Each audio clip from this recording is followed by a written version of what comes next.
Buenas noches. A ver, les voy a mostrar, porque la clase pasada estábamos viendo todo lo que era diagnóstico, tanto pulpar como periapical. Me avisan si es que hay un problema con el audio, ¿ya? Sino para verlo también como la vez pasada desde otro equipo. Entonces, habíamos mencionado que había diferentes tipos de diagnósticos pulpares y periapicales y estábamos viendo diferentes ejemplos. Tan, tan, tan. Ahorita lo proyecto.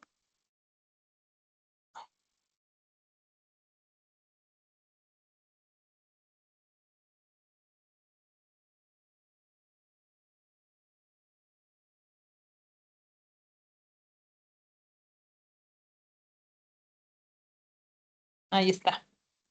Listo. Entonces, vamos a retomar lo que habíamos avanzado. Uy, uy, uy, uy, uy. Esta ya la habíamos visto y vamos a continuar con esta, ¿ya? Me parece que ya la habíamos hecho, pero igual. A ver, coméntenme. Esta pieza tiene prueba de sensibilidad aquí. Prueba de sensibilidad negativa y a la percusión está asintomática. ¿Cuál sería el diagnóstico pulpar? Voy a ver el chat por si algunos me escriben por ahí.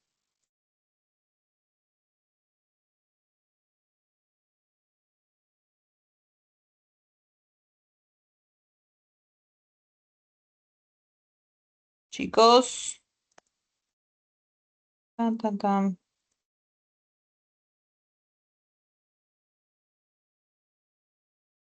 Doctora, creo que fue de la clase pasada esa PPT.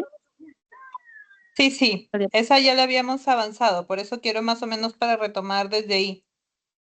Ya, ¿Cuál necrosis era? pulpar, Ajá, necrosis pulpar. ¿Y la parte entonces, periapical? periodonto sano. Periodonto sano. Exacto. Tejidos periapicales normales. Y aquí que habíamos dicho que era el diagnóstico por lo que se observa en el tejido blando.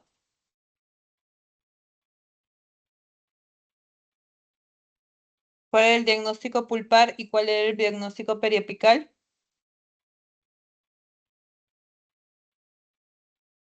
Primero, el Necrosis pulpar, pulpar. pruebas de sensibilidad negativa, diagnóstico pulpar. Necrosis pulpar. Necrosis pulpar. Necrosis. Necrosis, esta pieza que vemos en la radiografía, ¿cuál es el diagnóstico? Es un absceso Diente apical. previamente tratado. Diente previamente tratado, exacto. Ya tenemos que leer absolutamente todo, no solamente una parte del enunciado, sino verlo de manera general. Entonces, eso era diente previamente tratado.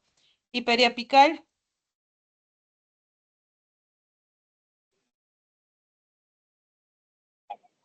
Sinusal. Absceso apical. Acceso. Apical agudo. Ahí me lo dijo alguien. ¿Quién más me dice? Este periapical agudo. Ajá, Agudo, absceso doctora. apical agudo. Entonces, ¿por qué habíamos dicho que era absceso apical agudo? Porque tenemos una tumefacción en la zona de la encía. Siempre que veamos una tumefacción, esta por ejemplo está ya más definida, pero siempre que observemos algún tipo de tumefacción en la zona de fondo de surco o en la parte extraoral, automáticamente pasa a ser un absceso apical agudo. Ahora, ¿por qué este caso llega a ser interesante? Porque, como ustedes ven, aquí el problema fue la pieza inicial, ¿no? El premolar, el segundo premolar. Pero a este premolar a la paciente lo habían visto hace años. Entonces, nunca se le hizo control a la paciente. Esa lesión de lo que fue localizada fue avanzando, avanzando, avanzando, a tal punto que en la tomografía ya se llega a observar que la lesión no abarca solamente el premolar, el segundo premolar, sino que se extendió hasta la primera molar y la primera premolar. Y cuando se hizo la apertura, se vio esta secreción purulenta, que ya conocemos o como observamos que se dice, la famosa leche condensada como si pareciera. Entonces, ¿por qué es importante esto? Porque nosotros tenemos que hacerle los controles a los pacientes. No es que simplemente le hacemos el tratamiento de endodoncia y de ahí el paciente desaparece por completo y no lo volvemos a ver más. No, siempre se le indica al paciente que tenemos que hacerle control a los 3 o 6 meses, dependiendo el diagnóstico que tenga, y aparte de ello, independientemente si es que tuviera una lesión periapical o no, ¿sí? Porque si tiene lesión periapical, tenemos que observar que no se vaya a expandir y que vaya más bien a regenerarse. Y si es que no tuviera, controlar que efectivamente eso siga así para demostrar que no se ha contaminado el tratamiento que yo he tratado previamente. Doctora, tengo una consulta. Dime. Cuando se ve así que que esa parte está con tumefacción y con los analgésicos puede bajar y desaparecer o agravarse más y hacerse un absceso. Eh, A ver, en este caso, nosotros vemos así y vamos a tener dos opciones. Si nosotros ya tenemos este tipo de lesión, eh, nosotros vamos a proceder a drenar, ¿sí? Porque ya tenemos una pus que está delimitada, un absceso que está delimitado. Entonces, yo hago acá un corte y esa pus me va a ayudar a drenar de manera automática, si es que yo lo observo de esta forma. Pero también, si llega a ser menos definido, mi apertura no va a ser por la zona del tejido blando, sino por la zona del diente. Voy a abrir, voy a desinfectar y por ahí mismo va a empezar a drenar. Es recomendable hacer la apertura, si es que es de tamaño pequeño, pero si vemos que ya es una lesión bastante grande, tenemos que hacer el corte. ¿Se da antibióticos? Sí. Después de que nosotros hemos drenado, damos antibióticos. De igual forma, hay algunos casos donde la secreción purulenta o el absceso no está totalmente definido. Cuando no está definido, yo tengo que darle antibióticos a mi paciente para que la infección no siga progresando y que la pus se vaya localizando en la zona aproximadamente de 3 a 5 días para ir controlando al paciente. Si en 3 o 5 días ya yo observo que esto está así, yo le puedo dar yo puedo hacer la incisión para poder drenar, pero si es que sigue sin estar así, yo tengo que seguir esperando a que el antibiótico haga efecto. ¿Cuántos días se le da el antibiótico? De 5 a 7 días, dependiendo cómo vamos viendo la infección. Lo ideal, como ya sabemos, siempre es la dosis completa, que son los 7 días, ¿no? Pero si es que es una infección que no está muy amplia, con 5 días podríamos quedarnos bien. Este, ahora, ¿qué antibiótico vamos a dar? Nosotros vemos infecciones grandes o no sé, cualquier tipo de cosa que podamos observar, o la mayoría de colegas que conozco es que vemos una infección grande, clindamicina. ¿Por qué? Porque la clindamicina tiene que matarte absolutamente todo. Hasta en el caso de las pulpitis les dan antibióticos, por si acaso, para que recuerden, por si no, por si lo han olvidado. Antibióticos no se da al menos que tengas una infección. Que el paciente llegue y te diga, me duele el diente, no significa que yo le voy a dar antibióticos. Solo se le da antibiótico cuando yo tengo una tumefacción o un edema en la zona de tejidos blandos. Ahora, como les menciono, está en tejidos blandos. ¿Para qué le voy a dar clindamicina si es que es un antibiótico que va mejor o tiene una mejor efecto en la zona ósea o que llega hasta la zona ósea? yo no necesito ese tipo de antibióticos tan potentes. Con una amoxicilina me cubre todo lo que es tejidos blandos y yo no voy a estar dándole antibióticos a mi paciente que no requiere. ¿Sí? Ahora, cuando tengo un absceso apical crónico, tampoco se le da antibiótico. Ya está drenando la secreción purulenta por un tracto sinusal. Entonces, yo no necesito dar antibiótico a esos pacientes. Solamente ingreso, lavo, preparo el conducto y dejo medicación dentro del diente. ¿Ok? Nada de antibióticos. No se le da, cuando ya ven un tracto sinusal, no se le da antibiótico. Solo se da antibiótico cuando ven este tipo de tumefacción. Abrimos, lavamos, irrigamos. En este caso se recomienda utilizar suero para irrigar de manera potente y que pueda salir, ¿no? Puedo hacer presión, no hay ningún tipo de problema porque es suero.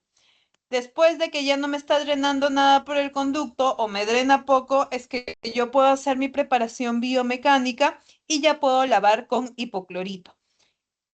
Seco el conducto, lo más probable es que no se vaya a secar por completo porque va a seguir drenando y es normal. Entonces seco hasta donde no me salga mucha cantidad de pus y ahí coloco mi medicación hasta después de 7, 10 o 14 días.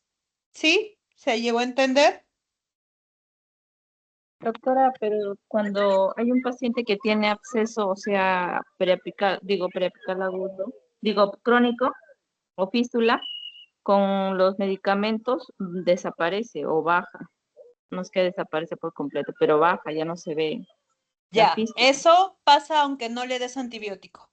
¿Por qué? Porque ese granito, ese tracto sinusal, va a abrirse y va a cerrarse, va a abrirse y va a cerrarse todo el tiempo, con o sin antibiótico. Entonces, realmente lo que tú estás dando con el antibiótico no es que sea un efecto en específico, solo que puede que coincida porque si tú no le das antibiótico al paciente, incluso, no en todos los casos, puede que ese tracto sinusal se desaparezca sin necesidad de dar antibióticos y eso netamente desaparece cuando se limpia y se coloca medicación dentro del conducto, porque el antibiótico en el tracto sinusal no está haciendo absolutamente nada. O sea, no va a ayudar. Es como en el caso de las pulpitis, que también algunos también colegas me dicen, les he dado antibiótico y analgésico, y ya con eso le calmó el dolor. Y ahí es donde les pregunto, ¿qué hizo efecto? ¿El antibiótico o el analgésico? Obviamente el analgésico, al darle al paciente para el dolor o la inflamación, va a hacer que ese dolor ceda y el antibiótico pareciera que estuviera haciendo algo cuando en realidad no está haciendo absolutamente nada más que crearle resistencia al paciente. ¿Sí? Sí se entendió, doctora. Ok. Siguiente. Diagnóstico. Pulpar.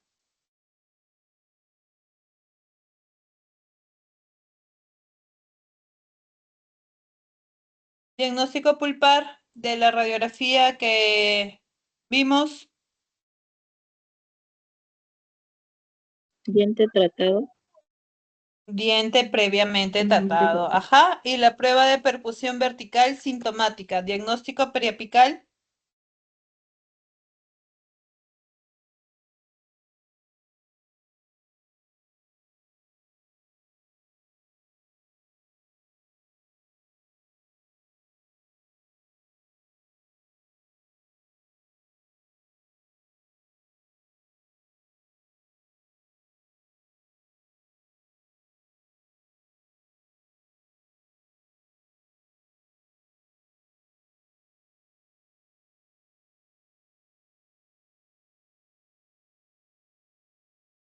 ¿Cuál es el diagnóstico periapical, chicos? Prueba de percusión vertical sintomática.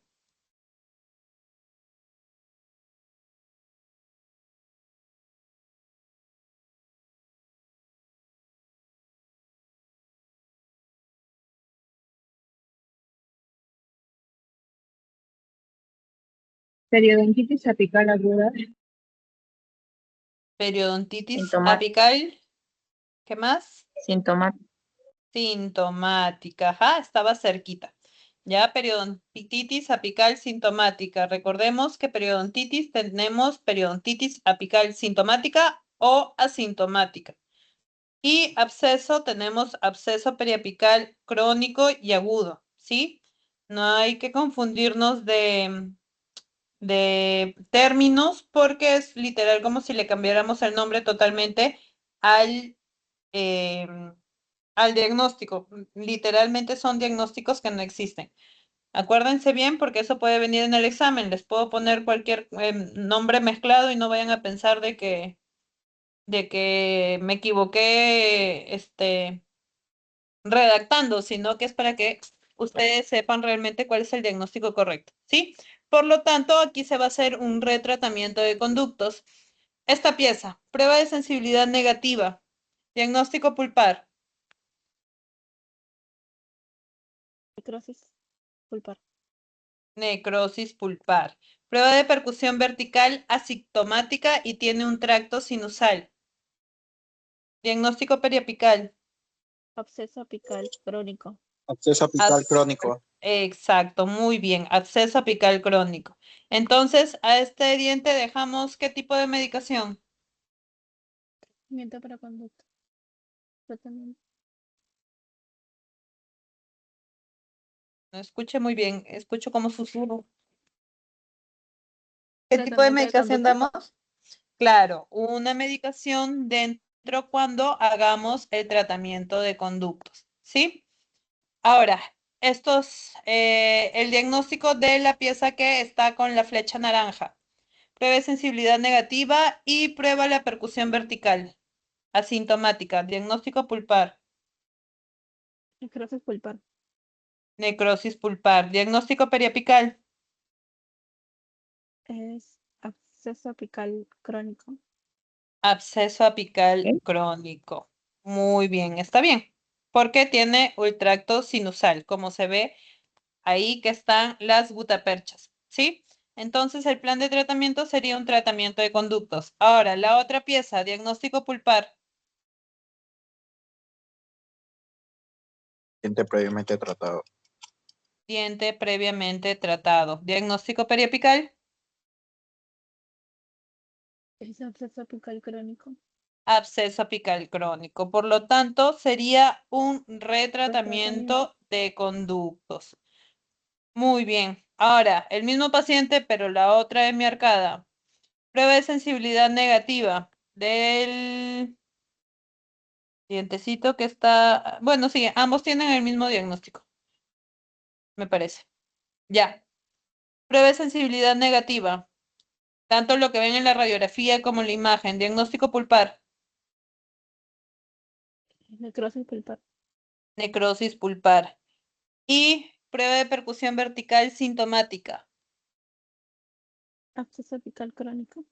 Absceso apical crónico, exacto. Por lo tanto, sería un tratamiento, porque aquí vemos las dos,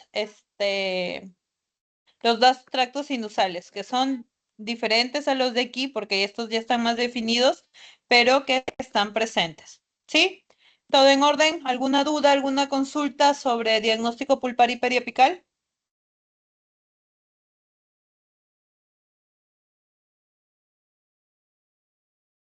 Todo claro, entonces. Ya están listos para el examen para ponerle los casos clínicos.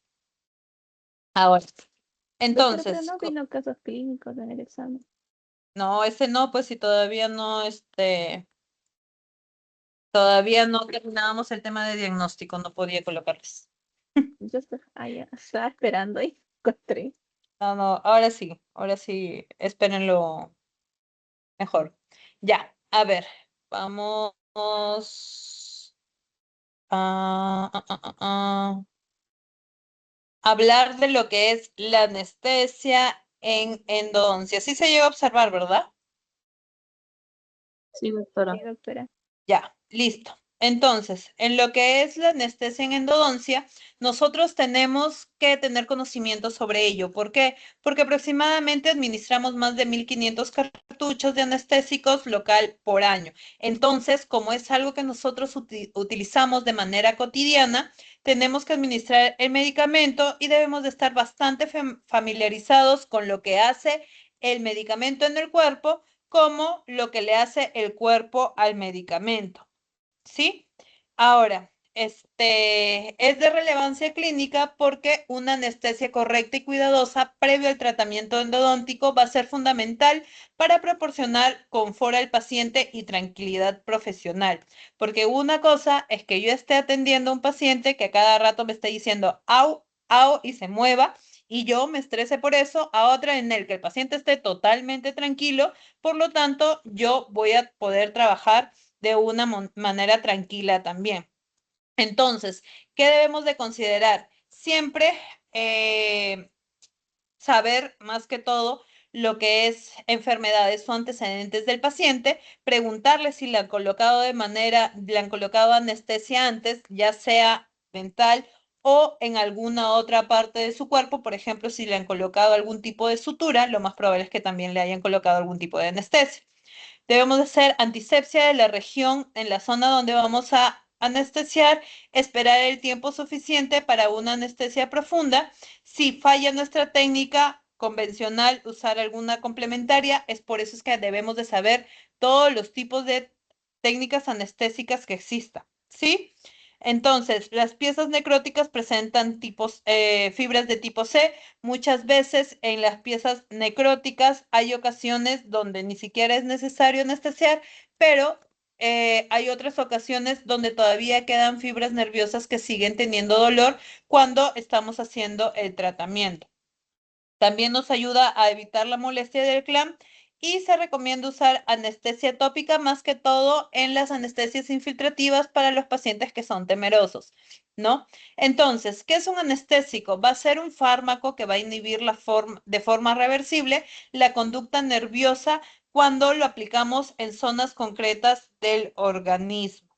Entonces, el mecanismo de acción de todos los anestésicos locales van a actuar de la misma manera. Se van a unir a los canales de sodio celular y van a inhibir la entrada del sodio a la célula, lo que va a evitar la despolarización celular y la transmisión del estímulo, como cuando hacemos una limpieza y hay sensibilidad de la dentina en el diente o también con cualquier tipo de dolor que pueda causar la incomodidad. ¿Cómo voy a seleccionar el tipo de anestésico que voy a necesitar? Dependiendo la potencia que yo requiero, la duración del efecto del anestésico y cuánto demora en manifestarse. Sabemos que tenemos los ésteres y las amidas. Los ésteres se van a metabolizar en el suero sanguíneo, va a ser poco estable, el periodo de acción va a ser corto, va a tener reacciones alérgicas frecuentes y entre ellos tenemos la procaína, la tetracaína, la benzocaína, la cocaína. Y lo que usamos de manera cotidiana, porque sabemos que los ésteres casi no lo utilizamos porque tienen más desventajas que ventajas, es la benzocaína como anestesia tópica. Y después tenemos las amidas, que son más amigables con lo que es el cuerpo. Su metabolización va a ser a través de los microsomas hepáticos, va a ser más potente en pequeñas concentraciones. El periodo de actuación es largo, raramente van a producir reacciones alérgicas y ahí sí tenemos una gama de anestésicos más conocidos. La lidocaína, la prilocaína, la mepivacaína, la articaína, la bupivacaína y la dibucaína. Ahora, de todos estos, los más conocidos son los 4 primeros. En Perú, los que se pueden adquirir son la lidocaína, la mepivacaína y la articaína. Ahora, con tiempo de duración, la de corta es la procaína, la de media es la lidocaína, la mepivacaína, la prilocaína y la articaína. Y de larga, que ya se usa más que todo para sedaciones, va a ser la bupivacaína, etidocaína, ropivacaína. Ahora, ¿cuánto va a demorar en que inicie el efecto de mi anestésico? Aproximadamente 2 a 3 minutos, dependiendo la anestesia que yo vaya a colocar. ¿Qué significa eso? Que yo coloco mi anestesia y tengo que esperar al menos 1 o 2 minutos para que ello vaya haciendo efecto y yo poder colocar mi clamp o poder trabajar en sí. Ahora, el tiempo de vida plasmática es de 90 minutos. En la lidocaína, la mepivacaína, la articaína va a tener mayor tiempo y la prilocaína también de 90 minutos. Con la articaína vamos a tener una vida media de 2 horas. Doctora, una consulta. Dime. La lido es el efecto de 2 a 3 minutos, pero en la técnica infiltrativa. Claro, en la infiltrativa. En la troncular, por tener más tejidos que anestesiar y más tejidos que penetrar, usualmente puede demorar de 5 a 7 minutos. Por eso que ahí tenemos que esperar un tiempito más. ¿Sí? Sí, doctora. Ya. Ahora también tenemos los vasoconstrictores, que ya sabemos que es un adicional a lo que es el anestésico, que son fármacos incluidos en la formulación de los anestésicos locales. La ventaja es que nos va a ayudar con la duración y la intensidad del anestésico. Vamos a necesitar menor cantidad de anestesia, por lo tanto vamos a tener menor toxicidad y también el vasoconstrictor va a causar hemostasia o, como dice el nombre, vasoconstricción. Las desventajas es que tienen una excitación a nivel cardíaco del sistema nervioso central y de la musculatura lisa periférica y no puede usarse en extremos distales, que en nuestro caso no tenemos algo en específico en eso, pero por ejemplo, en manera general, si es que algún día les toca ir a trabajar en un lugar lejanos y tienen que ayudar a suturar y todo eso, nunca se utiliza anestésicos con vasoconstrictores en las periferias o extremos distales como punta de los dedos, punta de los pies, incluso en las orejas. ¿Por qué? Porque causa necrosis de la zona y en vez de ayudar, vamos a necrosar el tejido del paciente. Entonces, teniendo esto, también tiene sus contraindicaciones, como enfermedades cardíacas que no han superado los 6 meses, angina inestable, infarto al miocardio, cirugías recientes de bypass de arterias coronarias, arritmia, accidente vascular básculo cerebral reciente, hipotiroidismo incontrolado, diabetes no controlada, alergia a sulfito y asma corticodependiente. Ahora, todos estos contraindicaciones en odontología en general van a ser los pacientes que son ASA 3. ¿Por qué? Porque son pacientes que no están controlados, que en general nosotros no vamos a poder tocar. Entonces, para el resto de pacientes diabéticos controlados, con hipertensos también controlados, sí podemos usar vasoconstrictores en una menor cantidad de anestésico. Usualmente es solamente el máximo 2 cartuchos, que con pacientes controlados y que este cartucho tenga vasoconstrictor. Ahora, ¿cuánta anestesia utilizamos o necesitamos en una endodoncia? Dependiendo la pieza dentaria, pero en su gran mayoría, con un cartucho o un cartucho y medio, tenemos para suficiente en los que son unirradiculares, que necesiten solamente anestésicos anestésicos infiltrativos, ¿sí? Técnicas infiltrativas. Para las tronculares sí ya varía, pero también le puedo colocar tronculares a lo que son mis pacientes, que sean diabéticos o hipertensos controlados, que es lo que más nos llega a las consultas.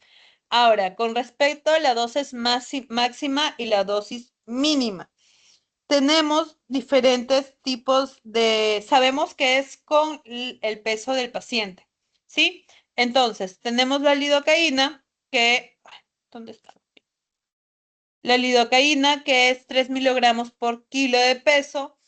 Las que tienen lidocaína al 2%, que tienen adrenalina de 7 miligramos por kilo de peso, esta es la que tiene vasoconstrictor, ¿no? Entonces, eso ayuda a que se pueda colocar más dosis en el cuerpo.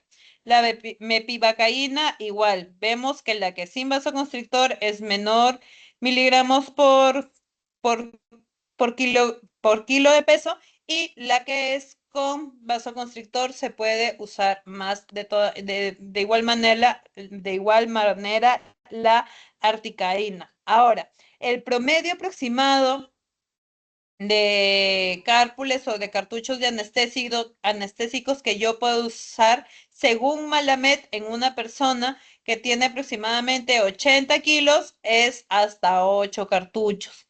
Como les mencioné, nosotros no necesitamos colocar tanto anestésico a los pacientes. Así que por esto no tenemos que estar muy preocupados, porque como les mencioné, en una endodoncia, lo bueno es que podemos trabajar con infiltrativas, con una cantidad mínima de anestésico, y si incluso hay un dolor exagerado que al paciente no le cede, podemos reforzarla con las otras técnicas anestésicas que les voy a indicar después. Entonces, ¿cuáles son las características del anestésico? No debe ser irritante, debe ser reversible, de baja toxicidad, eficaz y duradero, tiempo de inicio relativamente rápido, y la potencia debe de otorgar el efecto en soluciones con concentraciones que no sean dañinas. Ahora, con respecto a las técnicas anestésicas, tenemos un montón de técnicas anestésicas. Entre ellos tenemos las que más conocemos,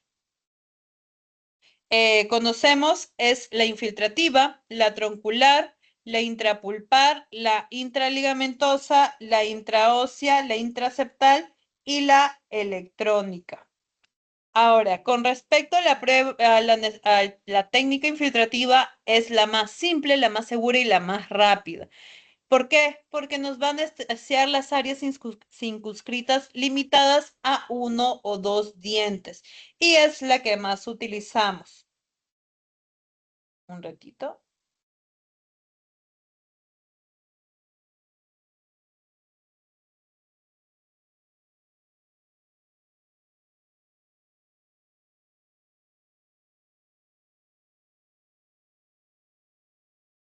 Ya.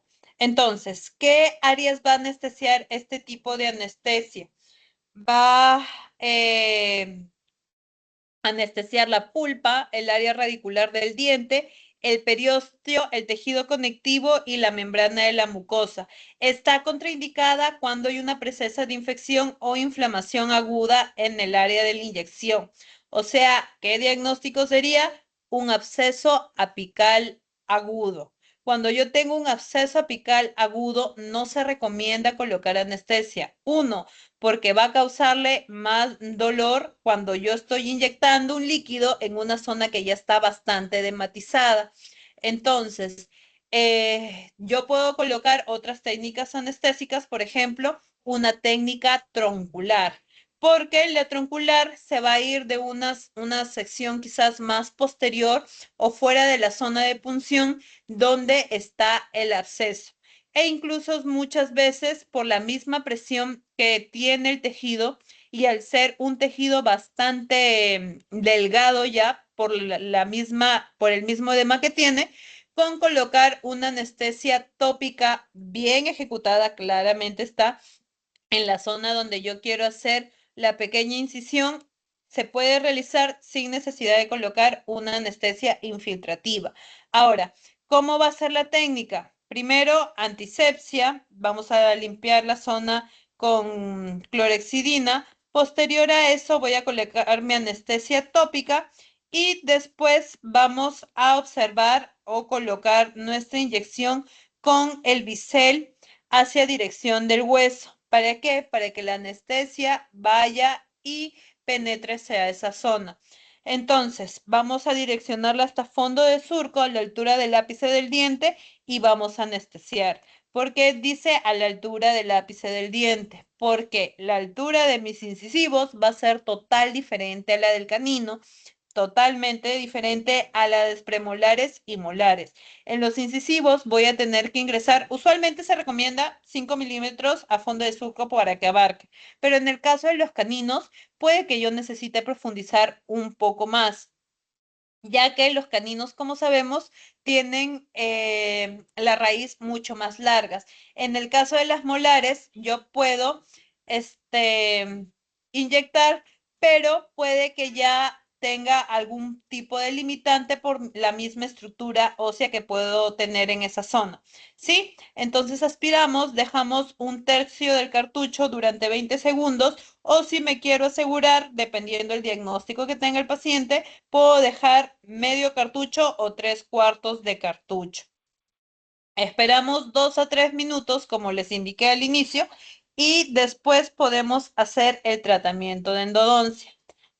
Ahora, quiero preguntarles, en los incisivos superiores,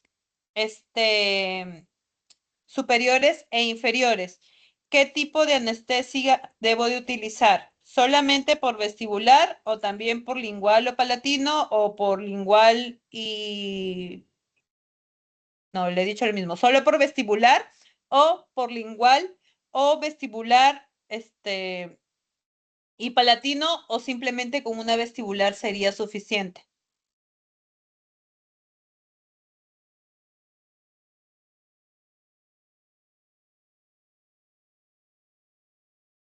¿Qué dicen ustedes?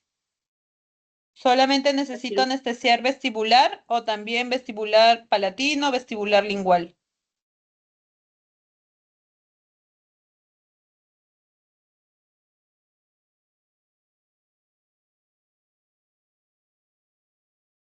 Vamos, chicos. Coméntenme, ¿qué piensan ustedes? ¿Qué podría ser? ¿Para una endodoncia o para cirugía, doctora? No, para una endodoncia. Una. ¿Juntas? ¿Juntas, separadas, solo vestibular? Tengo pacientes de construcción y no fácil. ¿O estoy escuchando bajo? A alguien se le prendió el audio. No, no lo escucho de manera definida. Una endodoncia, doctora. Eh, dependiendo en sí, ¿no? Anteriores, anteriores. ¿Anterosuperiores o anteroinferiores?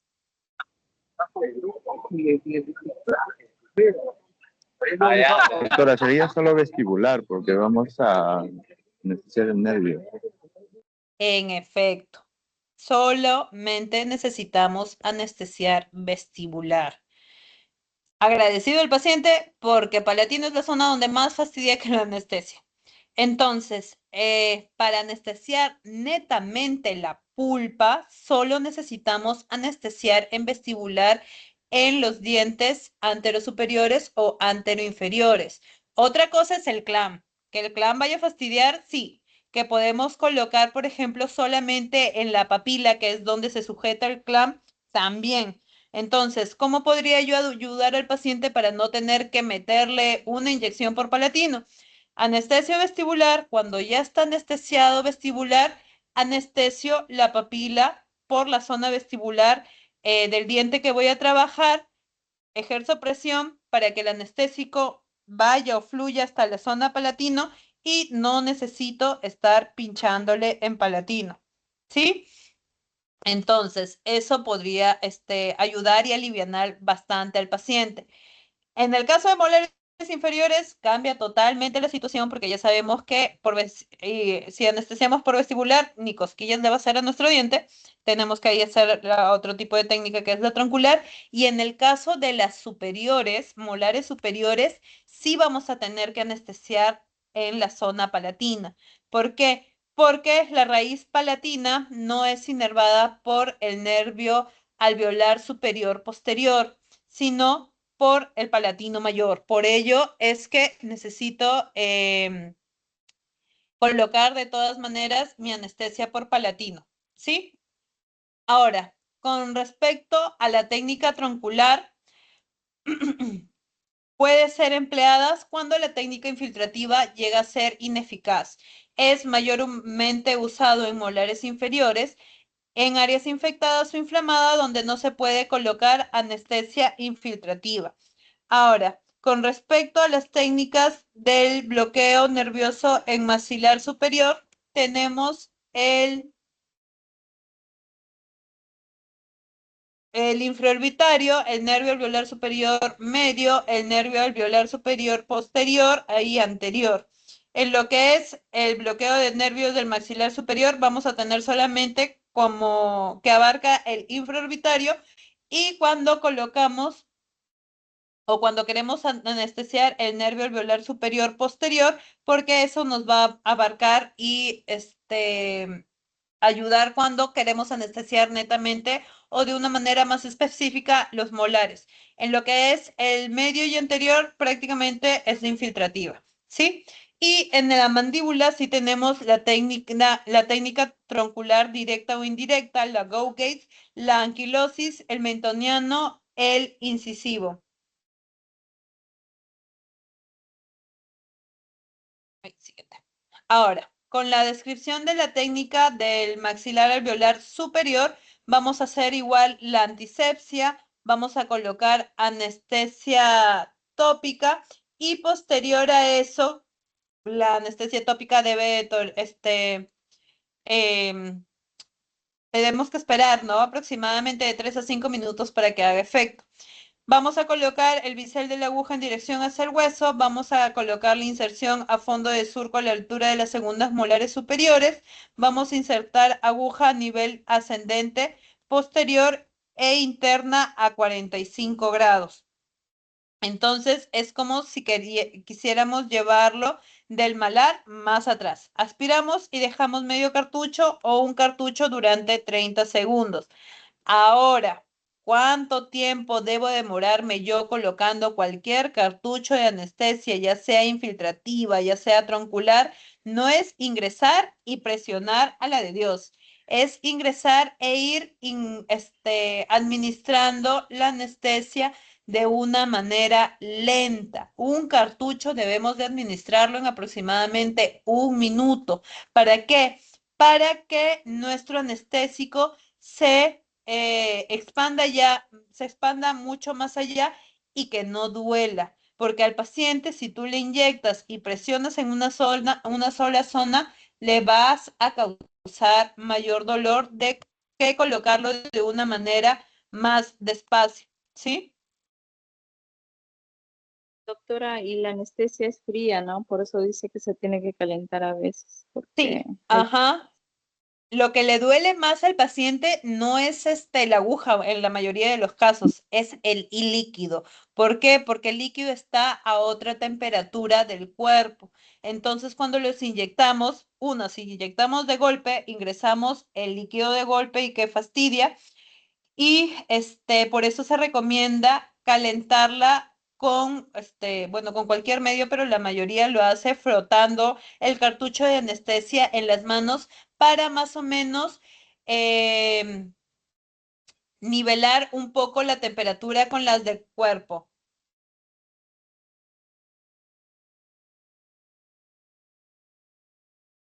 Ahora, con respecto a la técnica directa, vamos a conocerla, que es la más utilizada para anestesiar el nervio alveolar inferior. Se llama directa porque la aguja se dirige, como bien dice el nombre, directamente al foramen mandibular, sin modificar lo que es su trayectoria. Las ventajas es que es una técnica simple y efectiva, tiene alta tasa de éxito si se hace de una manera correcta, y tenemos que tener puntos anatómicos de referencia, como la línea oblicua interna, el plano oclusal de los molares inferiores. Del plano oclusal tenemos que irnos 1 centímetro para arriba, ¿no? Tenemos que ver el surco pterigomandibular que está en el rafe pterigomandibular y la rama de la mandíbula. Y también tenemos que guiarnos de los premolares del otro lado, ¿sí? Ahora, ¿cómo va a ser la técnica en sí? Yo voy a identificar primero palpando el la rama interna de mi mandíbula. Palpo la rama interna de mi mandíbula con mi pulgar y después calculo 1 centímetro desde el plano oclusal hacia arriba y ahí va a ser mi zona de punción. Ahora, mi cárpule tiene que estar dirigida hacia la premolares del lado contralateral de la zona que voy a anestesiar. Si tengo un paciente que es de una cara más fina o incluso un dolicocéfalo, voy a tener que angular mi cárpule hacia la zona del canino o las zonas de los incisivos laterales, o sea, más hacia acá. ¿Por qué? Porque la forma de su rama va a ser más atrás y voy a tener que ingresar de una manera más profunda hacia la zona posterior. Entonces, la dirección de la aguja va a ser más que todo en la zona del premolar opuesto. Siempre que sea paralela al plano oclusal, vamos a ingresar 20 a 25 milímetros hasta tener un contacto óseo suave. Nos retiramos medio milímetro o 1 milímetro, aspiramos y luego inyectamos, como les mencioné, de manera lenta el cartucho de anestesia. Entonces, posterior a eso, voy a ir retirándome 5 milímetros más para aspirar a inyectar y bloquear lo que es el nervio lingual, ¿sí? Incluso lo que algunos hacen es inyectar la mayor cantidad de anestésicos, 2/3 del cartucho, cuando estoy ahí en la zona ósea y mientras me voy alejando, el tercio de cartucho que me queda, ir inyectándolo hasta retirarlo de una manera completa. Ahora, en la técnica indirecta o la técnica de 2 pasos más que todo, es que vamos a cambiar la trayectoria de la aguja dentro de los tejidos para alcanzar el foramen mandibular sin retirar completamente la aguja, pasando por las 3 etapas. Antes que avance en lo que es la técnica directa, nos anestesia bien el nervio dentario y lingual, pero hay una pequeña deficiencia con el bucal, cosa que en la indirecta cambia. Entonces, las 3 etapas, la primera etapa va a ser primero la introducción en la misma referencia que habíamos tenido previamente, ¿no? En la zona de rafe pterigomandibular y a 1 centímetro del plano oclusal. Vamos a ingresar primero la aguja aproximadamente hacia unos 2 centímetros y vamos a tratar de buscar el nervio bucal. Primero entramos 10 y después profundizamos un poquito más. ¿Sí? Aquí netamente podemos o no sentir lo que es hueso porque en esta zona algunos pacientes tienen la rama como más intruida y podemos llegar a tocar hueso. Pero si no es así, solamente ingresamos aproximadamente 2 centímetros o 1.5 centímetros, inyectamos 1/4 del cartucho y después nos retiramos ligeramente medio centímetro y vamos a redirigir la aguja de manera medial hacia la zona de los premolares, ¿sí? Apuntando siempre lo que queremos anestesiar, que es el foramen mandibular. Vamos a profundizar ahí sí hasta tener contacto óseo y vamos a depositar lo restante de la aguja y vamos a ir retirándonos igual que en la técnica anterior para poder anestesiar el nervio lingual. Ahora, el error más común de ambas técnicas, más que todo, es que no podemos identificar bien los puntos anatómicos, inyectamos sin aspirar, por lo cual puede causar un riesgo de inyección intravascular y que el paciente usualmente ni bien hacemos la primera punción, ya nos está cerrando la boca. Todas las técnicas tronculares es con la boca totalmente abierta del paciente.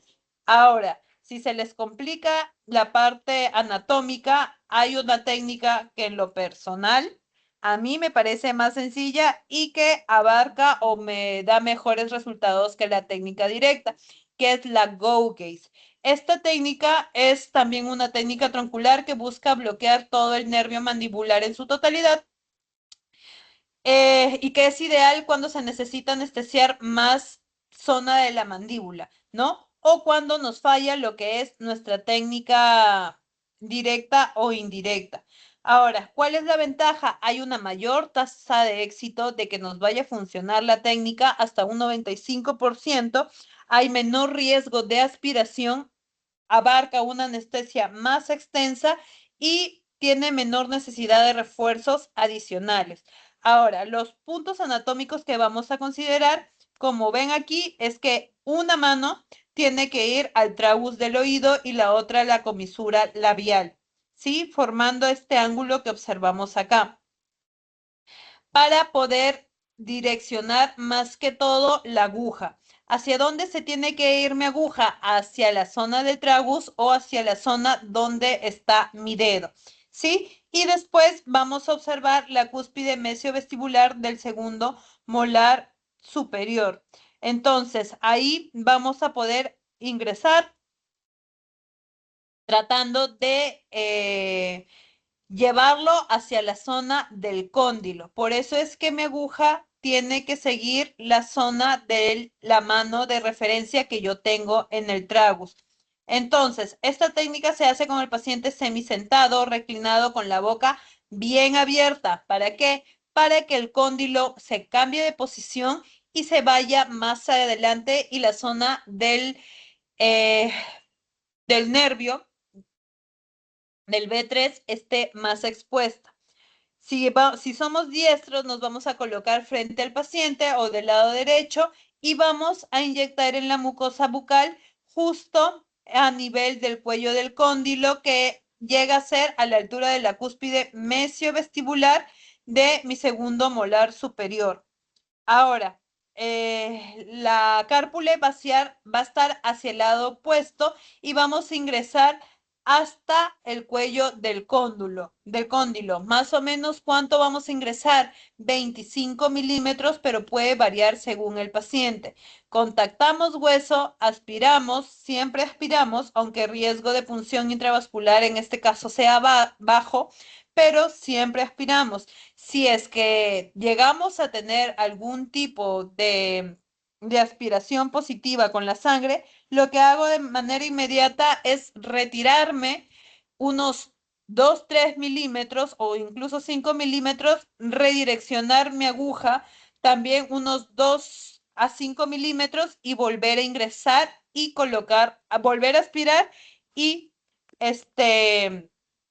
hacer la punción requerida. Ahora, cuando hacemos, ay, deme un ratito, voy por el cargador.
Hola.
Perdón, chicos, se apagó la laptop, ¿no? Ya, a ver, ahorita lo vuelvo a proyectar. Tan, tan, tan, tan, tan.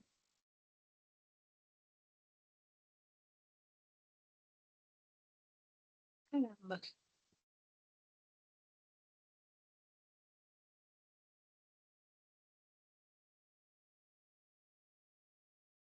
Listo. Hoy no me deja compartir. Parte, por favor.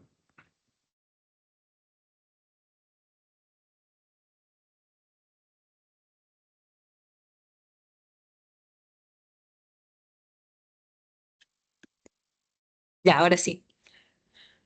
Ya. Entonces, como les mencionaba, esta técnica va a ser de las más efectivas y las más rápidas, bueno, no rápidas en hacer efecto, pero sí va a ayudar a que abarque más zonas en las que vamos a anestesiar si es que tenemos problemas con las tronculares. ¿A qué voy? Muchas veces nosotros aplicamos la de no le hace efecto la anestesia al paciente porque está nervioso. Eso no va a pasar. Si no hace efecto la anestesia, es porque no la hemos colocado de una manera correcta, porque sabemos que la mayoría, incluyéndome en lo que son las deficiencias en el anestésico, es más que todo cuando hacemos las tronculares. Y como les mencionaba, eso a mí más me pasaba en lo personal cuando era la técnica directa o indirecta. Con la Go Gate, bueno, después con los años ya se me ha hecho mucho más sencillo, pero al inicio yo lo que utilizaba siempre en pregrado era la Go Gates, porque me hacía un efecto anestésico mucho más rápido y era más seguro y sentía, o el paciente me refería, que se anestesiaba de una manera más correcta. ¿Cómo voy a saber yo que mi anestésico ha hecho buen efecto? Como ya conocemos, cogemos el explorador, lo colocamos por la parte lingual y si cuando hacemos presión en la zona de la encía al paciente no le duele, ahí yo recién puedo hacer mi tratamiento de conductos o puedo hacer mi recubrimiento o puedo hacer mi restauración. Mientras el paciente me refiera dolor todavía en esa zona, yo no puedo empezar porque si no he anestesiado bien la zona lingual, menos va a estar anestesiado la zona del dentario inferior. Por ello, es que debo de asegurarme que esa zona, el paciente, ya esté totalmente adormecido e igual consultarle si es que ya siente adormecimiento en la mitad de la lengua. Mientras el paciente no me haya referido estas dos características principales que se los dejo ahí, yo no puedo empezar con ningún tratamiento ni restaurativo ni endodóntico, porque el paciente le va a fastidiar, el paciente se va a estar moviendo, se va a estar quejando y ustedes se van a estresar. ¿Qué va a causar eso? Que yo no haga un buen tratamiento de conductos o ni siquiera pueda hacer una buena eliminación de caries al momento de que haga mi restauración. ¿Por qué? Porque al paciente ni bien dice, porque ya me ha pasado, en la práctica con los alumnos es que yo le voy y le digo, ahí todavía falta dentina que debes de retirarlo. Y me dicen, no, doctora, es que le duele. Claramente le va a doler porque no se ha colocado una buena técnica troncular. Entonces, no porque al paciente le duela, yo le voy a dejar carie. No, bueno, lesión cariosa. Tengo que hacer una buena técnica troncular, que tenemos varias, como ya van viendo. Cuando el paciente esté totalmente adormecido, ahí yo puedo ingresar. De que puede fastidiar aún así cuando ya esté adormecido, sí, pero eso se los voy a indicar o qué se puede hacer más adelante, ¿sí? Y después, ay, acá se me movió una diapositiva. Bueno, y después tenemos la técnica de equinosis, que va a ser una técnica que también nos va a ayudar a anestesiar el B3. Pero esta técnica se va a utilizar más que todo cuando el paciente tiene algún tipo de trismus o no nos puede abrir la boca, que puede ser incluso causado por algún tipo de edema o algún tipo de absceso apical agudo que pueda tener el paciente en la zona inferior y por ello no puede abrir la boca porque presenta dolor. Entonces ahí podemos utilizar esta técnica porque se usa con boca cerrada. Entonces, esto nos ayuda cuando les mencioné, el paciente tiene trismus, cuando tiene limitación de la apertura bucal. Es una técnica rápida, con buen nivel de éxito, es menos riesgoso de contacto óseo y no es doloroso, ¿sí? Entonces va a tener un bloqueo múltiple en una zona inyección. ¿Cómo se hace esta técnica? Vamos a irnos, acá vamos, ay, el lápiz, acá está. Aquí vemos el plano oclusal y el plano gingival. En esta técnica yo debo de ingresar mi dedo, jalar el carrillo y direccionar mi aguja a través del plano gingival.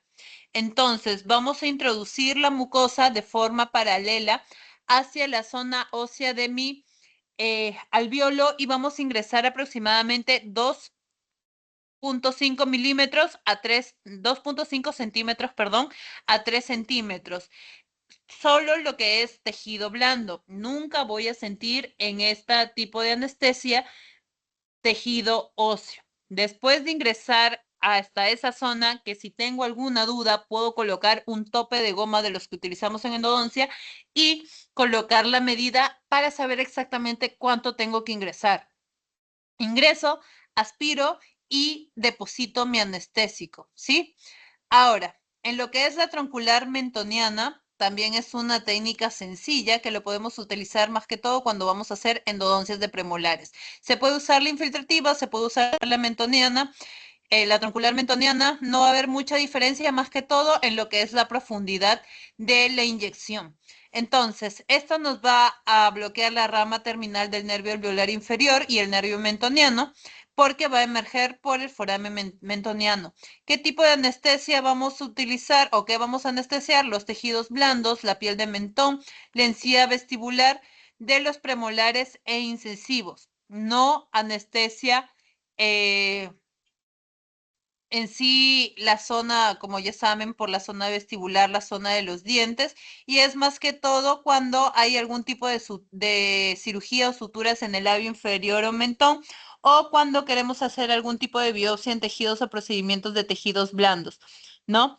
Entonces, sí nos puede ayudar en lo que es la anestesia de premolares más que todo.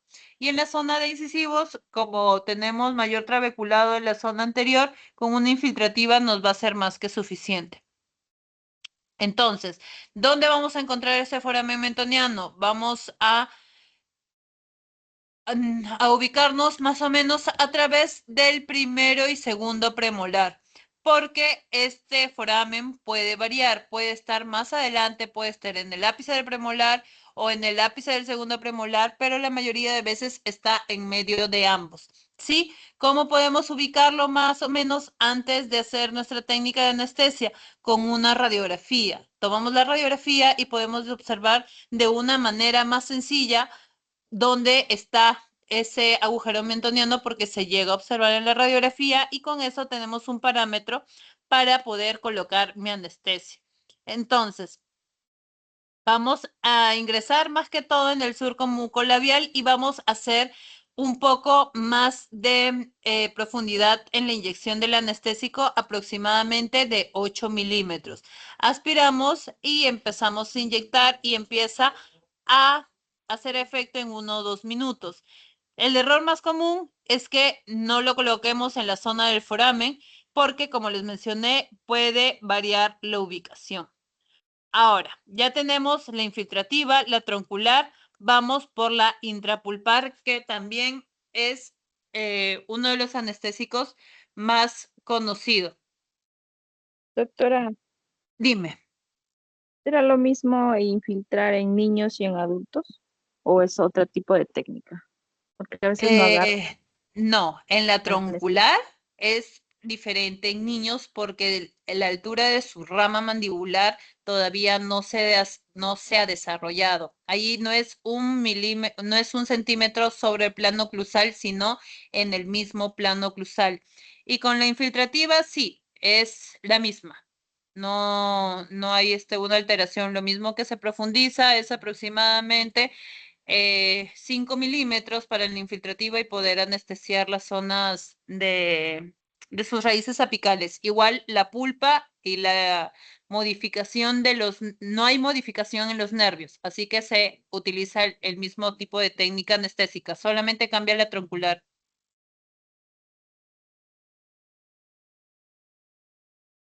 Ahora, eh, eh, em,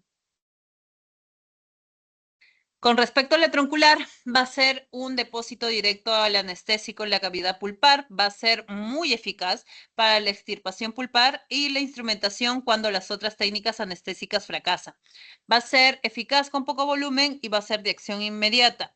Eso sí, va a ser una sensación demasiado dolorosa que dura poco tiempo, pero duele bastante dependiendo, o sea, yo lo he visto por la reacción de los pacientes, gracias a Dios nunca me lo han tenido que hacer a mí, pero sí es una técnica muy, muy dolorosa que se le tiene que indicar al paciente cuando se lo va a realizar. Esto se realiza cuando las otras técnicas fallan. Y ahora, a lo que voy. Cuando nosotros tenemos un caso de pulpitis irreversible sintomática, hay posibilidades bastante altas de que cuando yo coloque o intente hacer la apertura cameral de mis molares inferiores, al paciente todavía le siga doliendo. Pero hay una diferencia que tenemos que prever. Como les mencioné, una cosa es que al paciente le siga doliendo con una buena técnica de anestesia que yo haya colocado y otra cuando he hecho una mala técnica troncular. Si yo ya hice una técnica anestésica troncular de manera correcta, el paciente se le adormeció en la mitad de la lengua, ya hice ya verifiqué que cuando coloco cualquier tipo de instrumento por lingual al paciente no le fastidia, le coloco el clamp por lingual y aunque apriete un poco al paciente no le fastidia, hay posibilidades que aún así al paciente le duela al hacer una apertura de urgencia o cuando voy a hacer el mismo tratamiento de endodoncia. Y eso es algo que al paciente tenemos que explicarle. ¿Por qué? Porque muchas veces el paciente le prometemos el oro y el moro, ¿no? Diciendo de no le va a doler nada el tratamiento cuando realmente, por más que nosotros hagamos una buena técnica troncular ya verificada, va a doler. ¿Alguien me levantó la manito? Consúltenme. Doctora, yo en Dime. el examen vino una pregunta, no tengo ahorita el examen a la mano, pero vino una pregunta que decía que si en cuánto tiempo terminamos un diente con biopulpectomía. Terminamos en la primera sesión. ¿En cuántas citas? Sí, en una cita. Ajá, ay, esa era mi consulta. Ah, ya. Sí, en una cita. Se puede hacer en una sola cita. Eso también lo vamos, ir ¿Biopulpo viendo. o biopulpa? Es biopulpectomía. Biopulpo no existe en sí. Biopulpec. Porque, o sea, la biopulpo es hacer una pulpotomía, así como lo conocen en los niños, ¿no? Y la biopulpectomía es literal sacar toda la parte de la cámara, de los conductos radiculares cuando está vivo. Y después está la necropulpectomía, que es cuando el diente está necrótico. Ya, ahora, continuamos con la intrapulpar. Entonces, como les mencioné, puede que al paciente aún le siga doliendo cuando colocamos la anestesia, pero como les mencioné, debemos de saber que nuestra troncular esté bien hecha. Si yo le hago la prueba, el paciente todavía sigue sintiendo su lengua completa, pongo el explorador por lingual y el paciente sigue sintiendo, entonces ahí sí o sí le va a doler cualquier tipo de procedimiento que le haga, ¿no? Entonces no le puedo decir o no le puedo mentir al paciente diciéndole, no es porque usted está nervioso cuando sabemos que realmente no es así. Entonces, después de que yo coloco mi troncular y si yo estoy limpiando y ya sé que está bien adormecido, y es ahí donde ustedes le dicen al paciente, mira, tu lengua ya está adormecida, ya te coloqué porque tú presionas y le dices, le duele y el paciente claramente tiene que decir que no. ya le hice, ya anestesió la zona, usted ya siente que está bien adormecida la zona, pero cuando yo estoy limpiando o yo estoy, por querer ingresar, le sigue doliendo. Eso es porque hay una inflamación muy severa de la pulpa que muchas veces no llega a agarrar del todo el anestésico. Ahí se le dice al paciente que se le va a tener que colocar una anestesia intrapulpar. Antes de hacer esta anestesia, vamos a avisarle al paciente lo que va a sentir. ¿Por qué? Porque, como les mencioné, es una anestesia que hace efecto muy rápido, pero duele bastante. Se le tiene que indicar, mire, lo que voy a hacer es colocarle una anestesia dentro del nervio que va a hacer efecto de una manera muy rápida, pero a usted le va a doler. ¿Por qué tenemos que decirles eso claro, de una manera clara? Porque si no le avisamos al paciente que vamos a hacer esta técnica anestésica, lo que va a pasar es que el paciente, cuando sienta el dolor, que lo va a sentir claramente, se va a mover. Y al moverse, se va a salir nuestra aguja. Y al salirse nuestra aguja, tenemos que volver a ingresar y volver a causarle el dolor al paciente. Es por ello que siempre tenemos que advertirle lo que va a sentir, que no se debe mover a pesar de que haya dolor y que son solamente 2 o 3 segundos de dolor y que después va a ceder de una manera inmediata. Entonces, sabiendo el paciente eso, le avisamos, el paciente ya va a estar consciente de lo que va a suceder, no se va a mover y nuestra técnica va a ser de una manera más sencilla. Ahora, ¿cómo vamos a hacer esta técnica? Vamos a introducir la aguja en lo que es la cámara pulpar, el conducto o el conducto radicular en cuestión, porque podemos entrar a la cámara o al conducto de una manera específica si es que estamos trabajando y un conducto es el que le duele y los otros no, porque hay casos donde nuestro diente empieza a necrosarse por un lado de los conductos y por el otro lado no. Sí, vamos a mantener la aguja con firmeza. Vamos a depositar la solución con bastante presión porque vamos a sentir que incluso nuestra aguja se dobla o mucha presión al momento que estamos intentando de ingresar el anestésico. Y vamos a empezar de una manera inmediata porque así como hace el efecto rápido de la anestesia, también se va rápido. Entonces, no le vamos a estar inyectando a cada rato primero un nervio, 2 nervios, 3 nervios y después no. Tenemos que ingresar al nervio que está fastidiando, eliminar todo el tejido pulpar que hay ahí, irrigar bien y después, si es que todavía fastidia otro nervio, recién le coloco la intrapulpar al conducto, mejor dicho, porque nervio está mal dicho, el conducto que está fastidiando.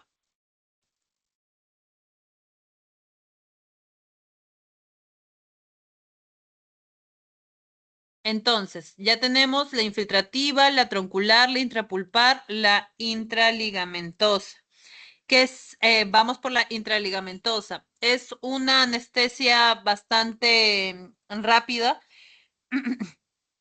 Va a ser más que todo para reforzar la técnica infiltrativa para evitar la troncular, va a estar contraindicada en áreas de infección e inflamación y las complicaciones va a ser molestia posoperatoria al morder por el ingreso rápido de la anestesia que puede afectar la microcirculación. Esta la vamos a pasar un poco rápida porque es muy raro que nosotros lo hagamos en endodoncia. ¿Se puede hacer? Sí. ¿De que hace un gran efecto? No. Eso más que todo también les puede servir, bueno, sirve para la parte de extracciones, ¿no?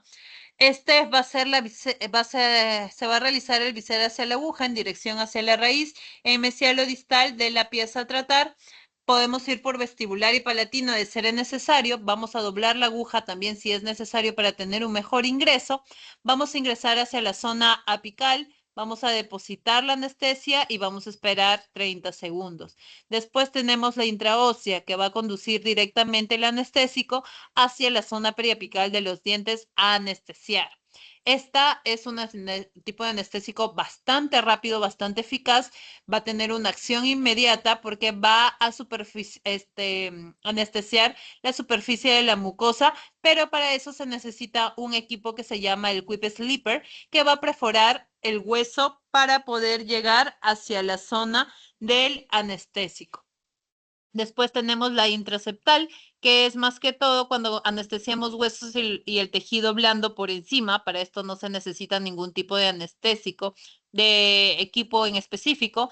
Va a tener la necesidad de múltiples inyecciones y se va a difundir a través del hueso esponjoso de una manera bastante rápida. Su acción de anestesia es inmediato y la parte que no nos gusta porque no va a ser muy necesaria en endodoncia es porque la parte pulpar va a ser de muy poca duración.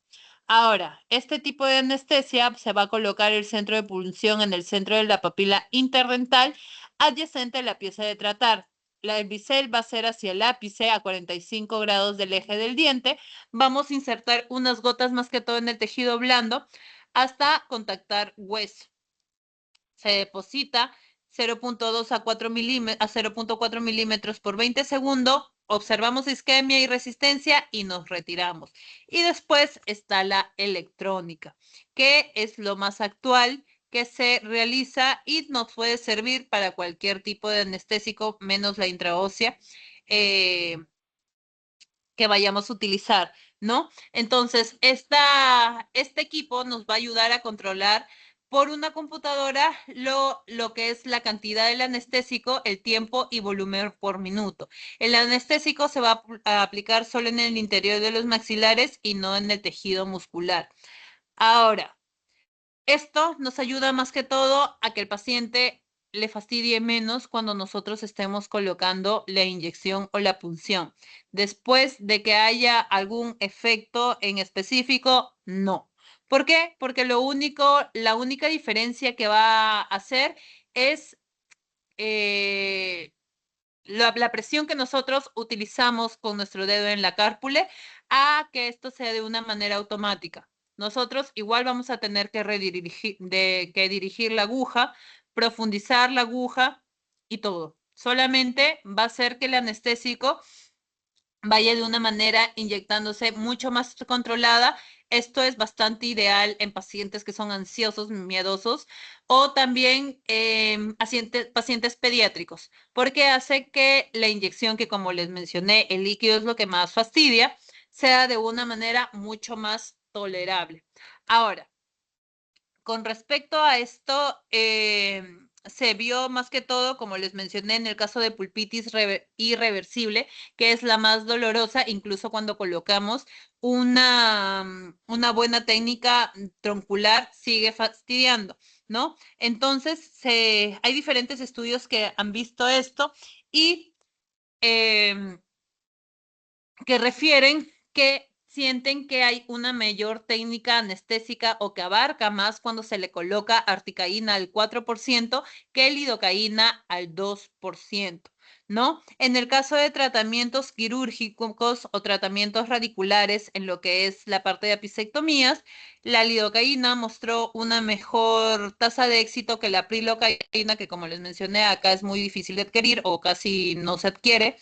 Y en lo que es diferencia de punción en el dolor, aunque no fue significativa, los pacientes siguen prefiriendo o mencionan que hay una mejor tolerancia al dolor cuando usan la articaína. Ahora, con respecto al bloqueo del nervio alveolar inferior con pulpitis irreversible sintomática, mencionan que a pesar de que se colocó la troncular de una manera correcta en el 2% con epinefrina en pacientes que tuvieron algún tipo de urgencia, de 191 dientes, los que llegaron a adormecer bien es solamente el 28%. En las primeras molares inferiores, de las segundas molares inferiores el 25% y las premolares el 39%. Entonces, por ello es que se buscó un anestésico de infiltración bucal suplementaria, en este caso con articaína, después del bloqueo fallido del nervio alveolar inferior, y aumentó un poco la tasa de éxito en pulpitis irreversibles. O sea, ¿qué significa? Que yo puedo colocar mi articaína después de colocar mi troncular por la zona vestibular porque esta tiene una mejor penetración ósea a pesar de que yo tenga una cortical en la zona de los molares inferiores. Y en el caso de pulpitis irreversible sintomática, la tasa de éxito es mucho mayor porque el paciente de por sí ya no tenía un tipo de dolor, ¿no? Pero no es suficiente asegurar que, como les mencioné, que colocándole la troncular o la articaína por vestibular nos va a dar o nos va a asegurar una anestesia pulpar profunda. Entonces, lo que se recomienda en algunos pacientes, más que todo, es en el caso de que ustedes tienen algún tipo de pulpitis irreversible, es que tomen algún tipo de anestésico 1 hora antes del tratamiento de endodoncia, cualquier tipo de AINE, para disminuirle un poco el dolor al paciente. Y hay estudios que algunos demuestran que sí, otros dicen que no hay una diferencia, en que dándole una medicación de antiinflamatorios y analgésicos le calma o asegura un poco más la tasa de éxito del cuando colocamos nuestra troncular inferior. Ahora, entre que un paciente tome una pastilla, ya puede ser un ibuprofeno, un ketorolaco, una naproxeno o un diclofenaco, 1 hora antes del tratamiento no le va a causar ningún daño al paciente y por más de que pueda o no hacer efecto o esté totalmente estudiado, no es algo que al paciente le vaya a afectar. Entonces, si queremos tener una pequeña cobertura, un poquito mayor del anestésico, aunque no sea una diferencia estadísticamente significativa, podemos darle al paciente para que cuando nosotros coloquemos la anestesia, el paciente esté más tranquilo. Listo, chicos. ¿Alguna duda? ¿Alguna consulta?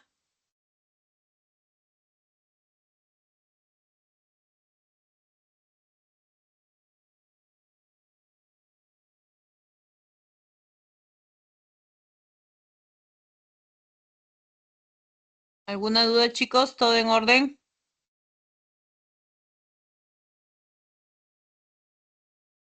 Todo claro. Ya, listo. Entonces, hasta aquí vamos a llegar el día de hoy. Ya la otra, a ver, voy a ver el chat por si acaso alguien haya escrito algo. No, ya, listo. Ya continuamos. La siguiente clase es el lunes para hablar de lo que sigue, que es la apertura cameral. ¿Sí? Listo, chicos. Buenas noches. Descansen. Nos estamos viendo la siguiente semana.